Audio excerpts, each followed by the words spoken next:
Winnie, sweetheart, you're right in the way. You gonna come say hi? Winnie, look at this. I don't think she gets YouTube, do you, Pooh Bear?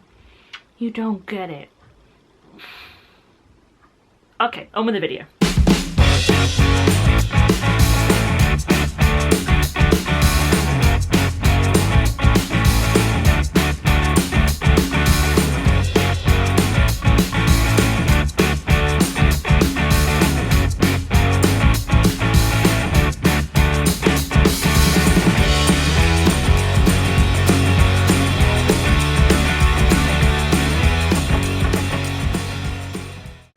Everyone, guess who's back? Back again. This is my first YouTube video since January this year, when I spent the month doing daily vlogs. Hi, Winnie Bear. And it's so strange to be back because I haven't... BRB. Yeah, it feels so surreal, because I haven't filmed for that long, and I just can't remember what it's like to film. No, that's a lie. I did Alton Towers back in June, July sort of time. But that was sort of like an out and about vlog.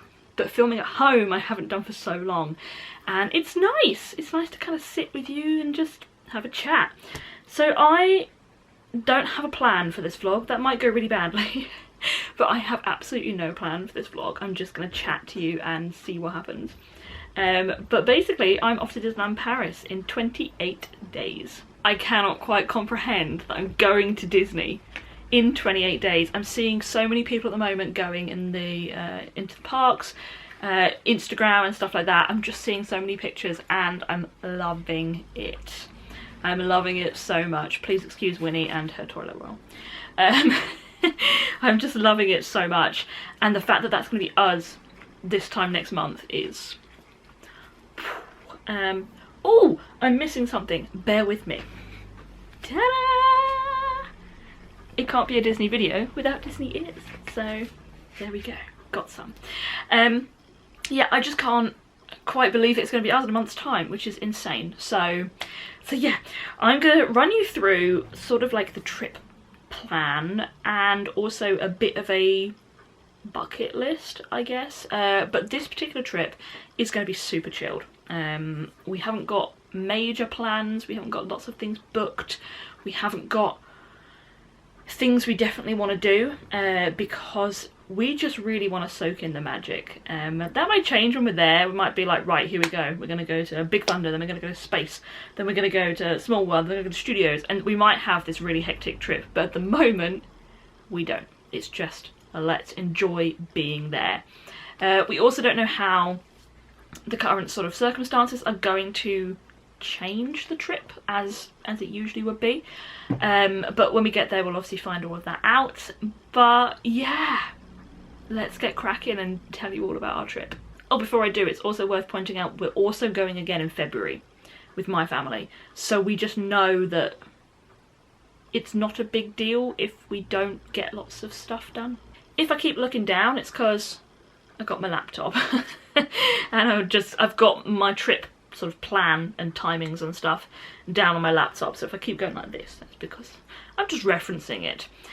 So the first thing that I'm gonna say is we've got a lot to do before we travel. I say we, it's really gonna be me, because Ryan is a very organised person, but he doesn't care that much about the organisation of Disney trips, whereas I care a great deal. Also, I know more than he does, just through the sort of people that I talk to and the channels that I swim by. So it kind of just seems more sensible that I'm the one that's planning the trip, because he doesn't know squat about what he needs for this coming trip. He's just driving there and turning up, having a great time. So before we travel, we have to order some test kits. Now what I'm actually unsure of at the moment, and I'll be off to Google it after this video, what I'm unsure of at the moment is whether we need the like post-trip kits, because like they're called the day 2 tests that you take within 2 days of coming home. because I know they are being scrapped, but I'm not entirely sure from what date they're being scrapped. As far as I was aware, it was October. But if it happens to fall actually just after our trip, then obviously we still have to buy them. But I believe we don't need one of them. But we do have to order the antigen test kits that we're going to do when we're there. So we have to order them and pay for them. The particular ones that I've gone for are C19, that's the company, C19, and they're £29 per person, so about 60 quid. So we need to order them. If we need the day 2 tests, we've got to order them. We need to do the proof of COVID pass. We need to like kind of to show the border. You want to talk about Disney? We need to show the border control that we have had the vaccination. So we'll do that. And we have a thing called a Déclaration sur l'honneur, or Déclaration sur l'honneur. Basically, it's a declaration to say, no, I don't have COVID. That's pretty much it. But it's on the French website, French government website. So we need to kind of print that off, download it, etc. And then I will print off our hotel confirmation because I am a paper person, not a technology person. It might seem very strange as I've got a laptop and a camera and a phone, but I don't always trust technology. Ryan will do everything online, whereas I'm a little bit more like, if I can print off my hotel confirmation and my phone dies, it doesn't load, we're not going to have roaming data anymore because we're no longer in the EU, stuff like that, it's more beneficial for me to have it printed out just as a second copy.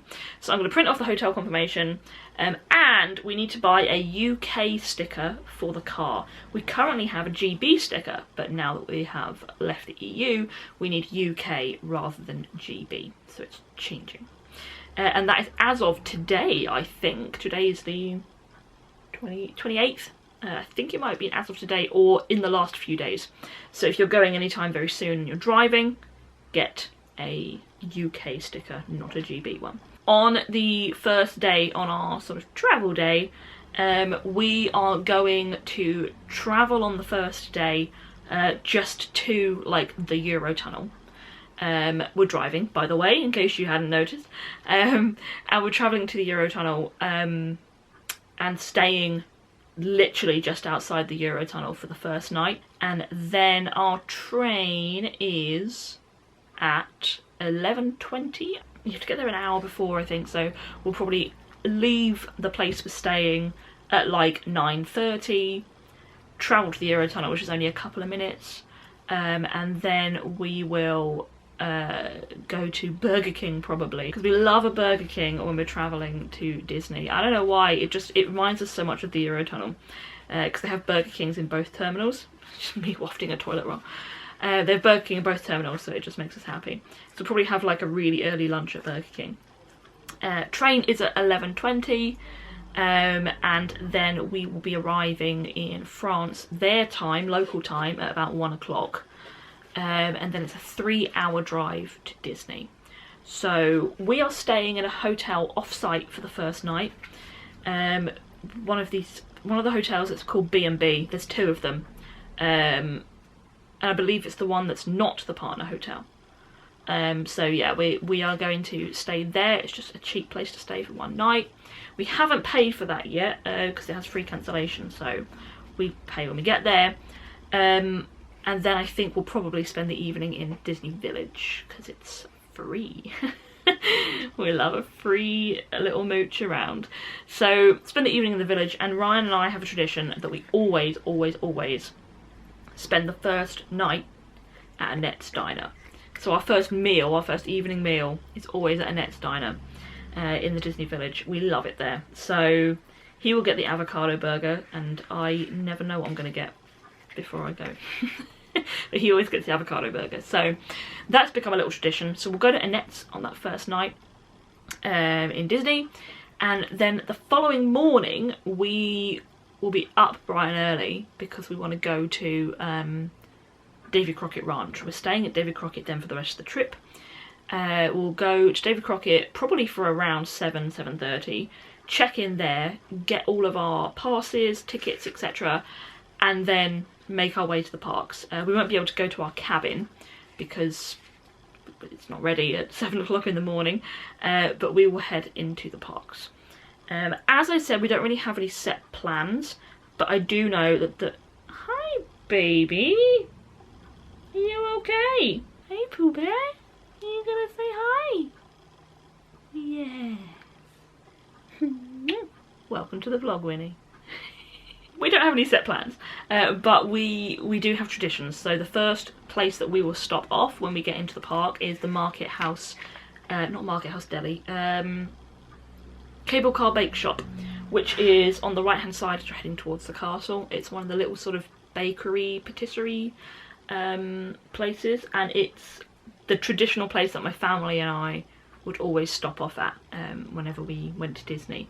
And I've kind of just passed that on to Ryan, and we stop there every time. We get a little hot chocolate and a little bun, probably like a muffin or a donut or something.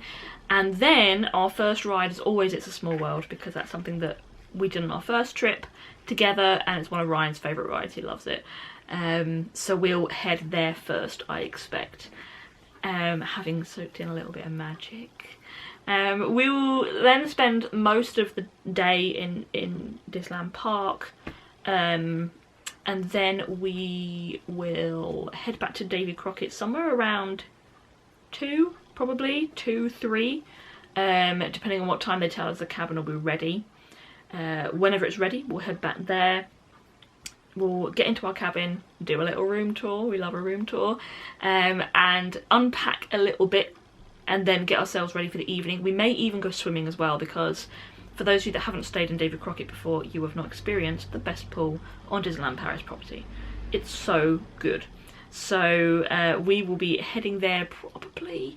Ryan's not a massive swimmer. He doesn't enjoy like water parks, going in the swimming pool. He'd much prefer just sit at the side. But David Crockett do have a jacuzzi, so I think he'll probably be tempted by that. So we'll probably head there, have a little swim, and then we'll get ready and head to the parks for the evening. As I'm filming this right now, we have no idea what the opening times are going to be. We are going during October half term, so I don't know whether that will extend the hours. In the past, if you look historically at opening times, the parks have opened later during half terms, but they've been 10 o'clock sort of time, to obviously accommodate the fuller capacity that they have. But currently, in sort of end of September, beginning of October time, they are shutting studios at like 6, which is quite early.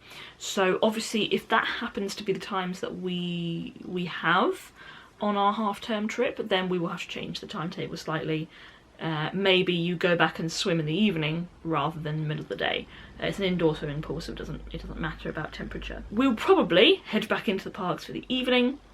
We would love to have dinner at Last Chance Cafe, which is in Frontierland, because we've heard loads of really good things about it recently. It's a place that I think I've probably visited before, but it's not been recently in the last few years, and if I have been, it's not stuck out at me, but they seem to have changed the menu and it looks really good, so would love to visit there. So that might be our dinner on that first park day. And also lunch might be at the Market House Deli, which is on Main Street, because Ryan loves it. They do a croque monsieur, and he loves himself a croque monsieur, which is a French fancy cheese toasty, I guess. But he loves one of them, so we will probably have lunch there as well. On the second park day, which is our big full day, we will be doing Instagram controls my day. I posted a poll last month, the month before, maybe sometime in the summer, saying what should we do with our day, and everybody voted on the polls, and the things that we deem most popular I've put into this day. So we'll be starting in the Disneyland Park. This trip, that's very peculiar for us. Both days now we've started in Disneyland Park. I mean, I guess the first day you have to start in Disneyland Park. Instagram controlled, so I have to do what they say. So we'll start in Disneyland Park. We've got our first ride as Pirates, and then when we go into the studios, our first ride is Crush, and then we are having lunch at Cafe Hyperion because that's what people voted. I gave people 2 options and they had to choose between 2. Our first snack will be ice cream, and we do have to go back to the hotel and go swimming, we've been told. So we will do that in the middle of the day, and then head back to the parks again, assuming that the opening hours are good to us. We will go back into the parks and enjoy life. We will have dinner at Yacht Club, which is in Newport Bay. We had dinner at Yacht Club last time, our last trip, which was April 2019, and we loved it so much. So we're going back there. We'll probably even have the same food. We just really enjoyed it, but this time we're not on the dining plan. So we will be forking out €100 for this one meal, which is why it's only one table service meal. So we're gonna have dinner at Yacht Club, and then we will probably stop off at Hotel New York on the way back, just to go in, have a see what the new revamp is like. I'm not going to call it the Marvel Hotel because that bothers me. It's just a really petty thing. Every Disney person has a petty thing. Like, some people don't like it when you put the in front of the words Magic Kingdom. The Magic Kingdom. What's your thing? I'd like to know your thing. It's going to be absolutely gorgeous. Things I've seen already look insane. And it's going to be amazing. So we'll stop off at Hotel New York on the way back. And then that is the day that we will need to complete a passenger locator form, which is an online form you have to fill in just to kind of say BTW, coming home, and it's this whole thing. It shouldn't take too long, so that's what we have to do in the evening on our penultimate day. And then our last day, we're actually having quite a full day, in as much as we've got quite a long time in the park. We'd have to leave until 5:15, so it's almost a full day, particularly if they shut the parks early. But we, on that day, will probably head to studios first, because that's what we do. So head to studios, Crush and Ratatouille first. And then we will head into the Disneyland Park when we've done all the bits at studios that we want to. We haven't experienced the Cars ride yet, the new Cars road trip. And it's been so long since we've been, it's been 2.5 years, it's been so long since we've been that we actually haven't experienced the new Phantom Manor either. It's been that long. So we're very excited to see the new Phantom Manor. But anyway, yeah, we'll head back into Disneyland Park when we've finished saying goodbye to the studios. Lunch will either be at Toad Hall, which is in Fantasyland, which does the double fish and chips, which Ryan loves, or it will be at Earl of Sandwich.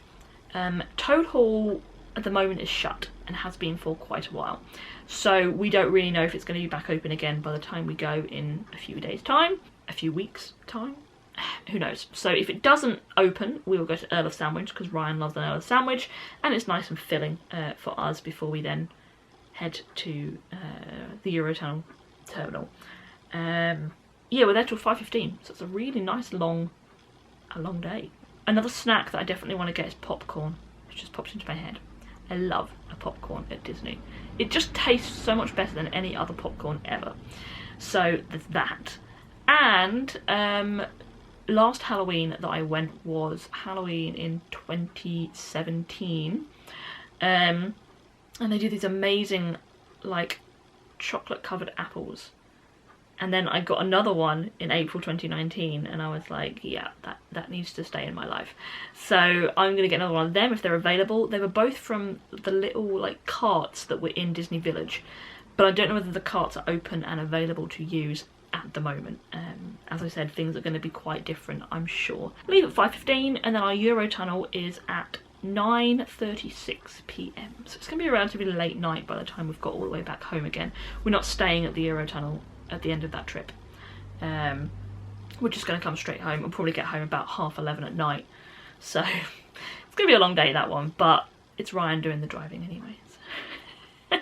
One thing that I think is really important to note is that if you're travelling soon in the current climate, you may need to take your UK passport with you out and about around the parks, just because the sort of spot checks might be happening. I don't know anyone who's had one done to them, but there seems to be, again, whispers that people are doing spot checks of your documents, like your health pass and vaccination status, that sort of thing, and you need a passport to identify that you are in fact that person. And they don't accept driver's licenses necessarily in France, because they don't know what a UK driving licence looks like, and therefore they don't know if it's valid, whereas a passport's a passport. So Ryan does receive an easy access pass. It's very helpful for us. I'm just saying this for full disclosure. It's very helpful for us because it means that we can get on things like Crush's Coaster without the very large queues. And I'm not expecting there to be very large queues, because I don't think a lot of people are necessarily heading back straight away. But there will definitely be more queues than there are right now. Let's have a look. I always use Magipark. I don't use the Disneyland Paris app. I think Magipark is much easier to deal with. Wow. Yeah. Wait times are great. At 12:30 in France, Dumbo the Flying Elephant and Meet Mickey Mouse are both 30 minutes, and that is the biggest queue. Peter Pan 25, Big Thunder 15. Studios is slightly busier. RC Racer is at 50, Crush's Coaster is at 45, and Tower of Terror is at 45. Everything else is sub 20. So it looks like this. You've got Park Walt Disney Studios, and you can see the wait times, and then Park Disneyland, and you can see the wait times. They're colour coded. If they're red, they're more than 60 minutes. And you can add your favourites as well. So it's just, I find a better app to use than the Disneyland Park one, which is the Disneyland Paris one, sorry, which is just a little bit more fiddly. So one of the issues I'm having at the moment, which I was on hold to Disney for this morning, but I gave up after about 20 minutes because I was fed up, is that I can't actually link my booking to the Disneyland Paris app right now. And I think it's because I booked with Walt Disney Travel Company and they have just a different style of reference number. So I need to ring Walt Disney Travel Company, let them know this, and then they will give me a new reference number. But the wait was predicted... Winnie, what are you doing? The wait was predicted to be 75 minutes, and I was like, ain't nobody got time for that. We will see if I get to link it. It doesn't stop me from doing anything. I could book dining reservations, so I've booked the Yacht Club reservation. I could book Premier Access passes if I was that way inclined, but I'm not. It's not hindering my experience at all. I just kind of want it to be linked. I realised I didn't actually finish talking about Ryan's disability pass. So Paris are far more strict on their disability pass allowance than Walt Disney World are. In Walt Disney World, they can't ask you for proof. So basically you just kind of have to say, yes, I'm disabled, and then they go, okay. A bit like BBC iPlayer, when they say, have you got a TV licence? You go, yes. They go, alright. That's kind of it. Because in Floridian laws you cannot ask for proof, because it's like, yeah, I don't know, GDPR or something like that. But Paris, you have to provide like disability badges or disability allowance benefit forms. You have to provide letters from GPs. You've got all these things that you have to show them to prove that something is stopping you from queuing. It's a very rigorous process. So, as I said in my book, by the way, I have a book. I'll talk about that in a little bit. As I said in my book, please don't judge people for going in the disability line, because I do feel like, as much as we feel a little bit smug, we're like, you don't have to queue, woo! It is rubbish when you then see people go, oh, they're not disabled. They don't look disabled. And I'm like, no, we don't. But not all disabilities are visible. Thank you for coming to my TED Talk. Okay, so very quickly, we talked about the book a few moments ago. I will be taking the book with me just because I really want to take pictures of it in the parks. I think that would be amazing. But it is a Disneyland Paris guidebook, and the main reason I want to take it with me is because at the back of the book there is a scavenger hunt. Ta-da! The scavenger hunt has a whole bunch of things that you can find in the parks, both parks, and it's really good fun to try and tick those things off. Now, I don't know how many of those things are actually going to be available to do in the parks at this current time, but I'm very excited to see how many we can actually get done. Kind of feel like that's it. I don't know how much more I can say or do, but I'm hoping that we're gonna have the best time ever. It would just be so good to be back in the Magic, and I love Davy Crockett, so I'm very excited to be going back there as well. I will obviously be vlogging and I will be putting up some Instagram stories as well, but I probably won't be doing the stories consecutively. It will just be whenever I can throughout the day, because I do want to just immerse myself in the magic. Thank you very much for watching. I'm gonna say bye, baby bean. Thank you very much for watching us. And next time you see me will be possibly a pack with me. If not, the first day in Disney. Baby Bean's staying with my parents, by the way, don't worry about her. Thank you so much for watching. Give us a like if you wish, and I will see you very, very soon. Bye! Bye!